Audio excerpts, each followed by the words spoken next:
Hey everybody, BDIY coming at you. I'm here with my kiddos. Eli J. Eli, say hi. Hi. And Jay Bird. I'm going to show you how to turn this into this. First, you got to fill up the boat with air.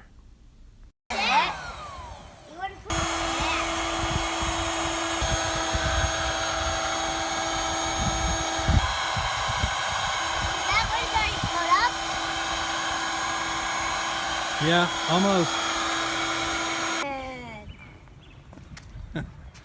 All right, everybody, this is the Excursion 4 by Intex inflatable boat. I got mine on Amazon. It was about 120 bucks maybe. In America. In America, that's right.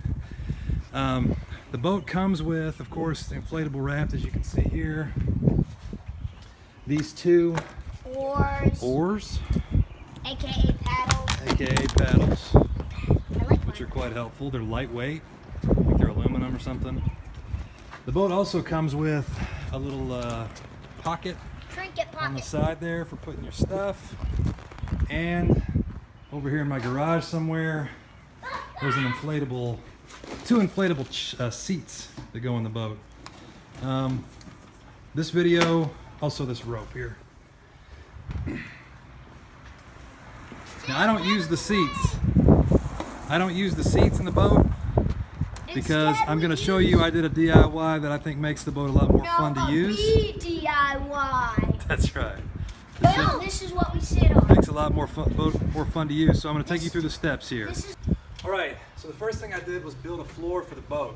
I went down to Lowe's and just got a regular old sheet of plywood. Mine's about a 1/2 inch thick.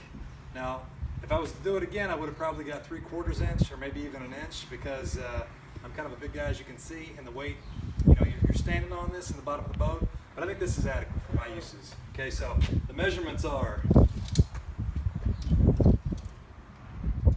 right at 37 inches wide at the widest part. Length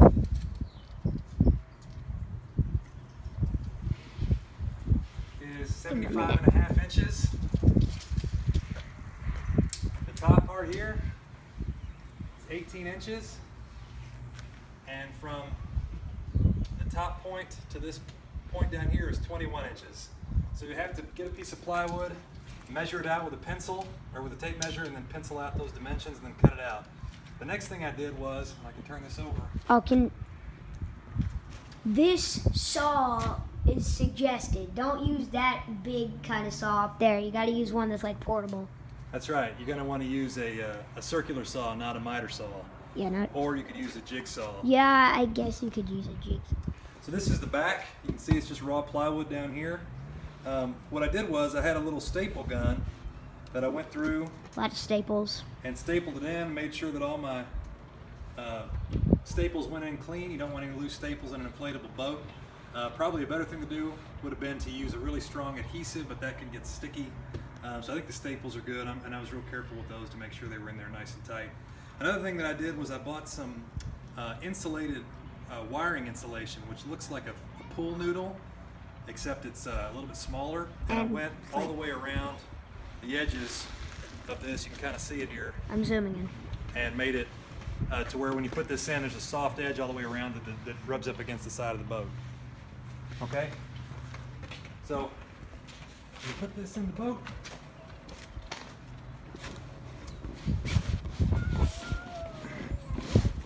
And then all of a sudden it's not as hard. That's right, now you got a rigid bottom. And that's huge when you're out on the water. Okay? Alright? Next thing I did was I built this box. Oh, and I forgot to mention, all this carpet, I got a section of indoor-outdoor carpet at Lowe's that was on their clearance rack. I think I paid 20 bucks, maybe less, for the whole thing. And it's obviously very durable. It's made to go outside. And so I covered everything with this carpet. Now the scraps that I had left after making my floor, I used to make this box. And the other scraps are right over here. Yeah. You can see that gray carpet that we still have. Yeah, So you can pay 20 bucks for all this carpet, and you're surely gonna have a lot of extra carpet. Right.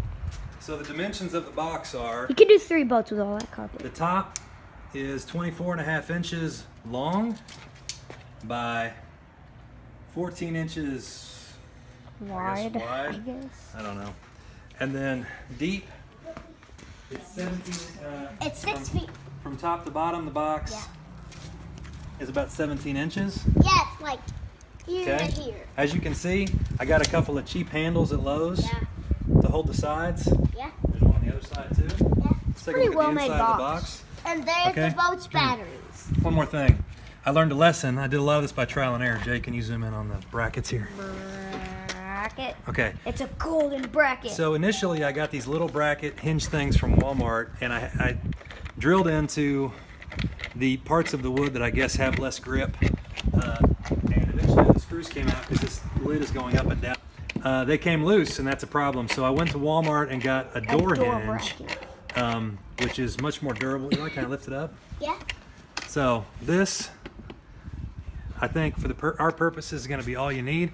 Oh, and I just used my staple gun, as you can see here, to staple the carpet in. So it was a little bit labor intensive to cut out squares and rectangles big enough to fit over these pieces of wood, but overall it was worth it. Can you get the inside now? The inside?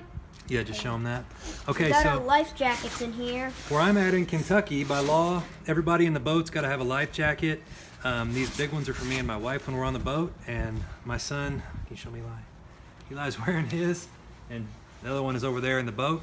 This boat also holds all our, or this box also holds all our paperwork, which is helpful. In case someone wants to ask us, like, hey, you have a license? Yeah, that's right.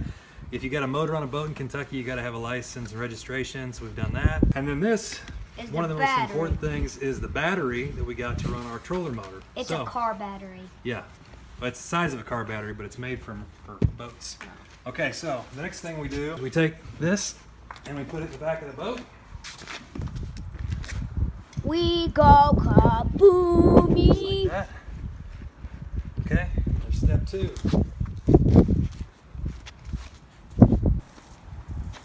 Okay, so that's how the boat looks with the box in the back. The next thing we're going to do is show you what it looks like when you add the motor and how you hook everything up. Action. Okay, so the next thing I did was I went on Amazon and I bought a motor mount that I made sure was compatible with the Intex Excursion 4. I think I got this for, it's probably 25 bucks. Okay, then I went out and bought this Minn Kota trolling motor right here. I think this cost me about 110. It's the 30-pound thrust 12-volt 5-speed version. It's got 3 reverse speeds and 5 forward speeds. We've taken this out a bunch of times, and it's perfect for our needs. We're not trying to race anybody or anything, and this puts out plenty of speed for us. Yep, and it has this propeller to make it go. That sure does. So the way you do that is? Red is positive, black is negative. That's right, buddy. Red is positive, and black is negative. Okay. There's clamps on there, and he clamps it down to this motor mount. Yes. Yep. Thank you, Jay. And you just twist these until they're nice and tight. Yep, and you can also turn it to change We're the just speed. doing this for demonstration, so I'm not going to tighten it as tight as I normally would. Okay. Okay, put it off. This has got to be off because well, I'm not going to hook it up to the battery, but the next thing you do, you've got your live wires here. Can you show them, Jay? The live wires? Yep. Okay, and then you open it up here, show them inside there. Yep, you can see it. And then you just hook up your battery or your prongs to the right parts of the battery. And if the trick is, like, if you're afraid that it's gonna like spark, then you tap it. That's right. My dad taught me that one. Then you just close this, okay? And then you turn it on. And then you're ready to get in the water. Now we always take our oars just in case the battery runs out, and then we're having like a bad day. We have had the battery get low on us before, but we've never had it die on us. I've also got what's called a trickle charger for the battery, which is basically just plug the charger into the wall and hook little clamps onto the battery, and charges it up in 2-3 days fully. It's all the way empty, just like any other battery. And also, these paddles are very useful. So that's it. That's our boat. It's got everything you see here. We've had a lot of fun with it. Been using it a lot more, especially since the weather improved and everything has closed during the coronavirus. We've got a place we can go out on the water and enjoy that. We've been fishing. Sometimes we just take it out and troll around. It's a lot of fun. Sometimes we just play with it in the driveway, as you can see.